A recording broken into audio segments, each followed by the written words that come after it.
एक प्रसिद्ध राजा था जिसका नाम रामधन था। अपने नाम की ही तरह प्रजा की सेवा ही उसका धर्म था।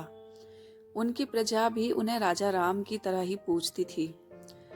राजा रामधन सभी की निष्काम भाव से सहायता करते थे, फिर चाहे वो उनके राज्य की प्रजा हो या अन्य किसी राज्य की। उनकी ख्याति सर्वत्र थी। उनके दानी स्वभाव और व्यवहार के गुणगान उसके शत्रु राजा तक करते थे।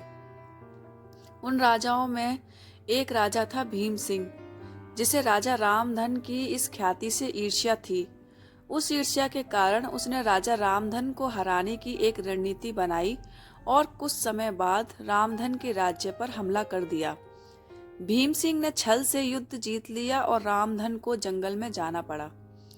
इतना होने पर भी रामधन की लोकप्रियता में कोई कमी नहीं थी। हर जगह उन्हीं की बातें चलती थी, जिससे भीम सिंह को चैन न था।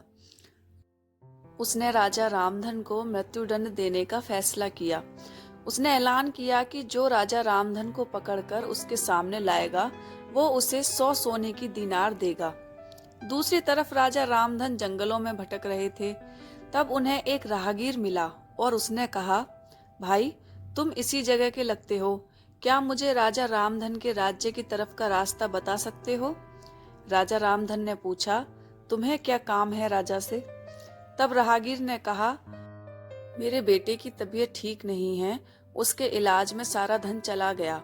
सुना है राजा रामधन सभी की मदद करते हैं, सोचा उन्हीं के पास जाकर याचना करूं। यह सुनकर राजा रामधन राहगीर को अपने साथ लेकर भीम सिंह के पास पहुंचे। उन्हें देखकर दरबार में सभी अचंभित थे। राजा रामधन ने कहा, हे राजन, आपने मुझे खोजने वाले को 100 दीनार देने का वादा किया था।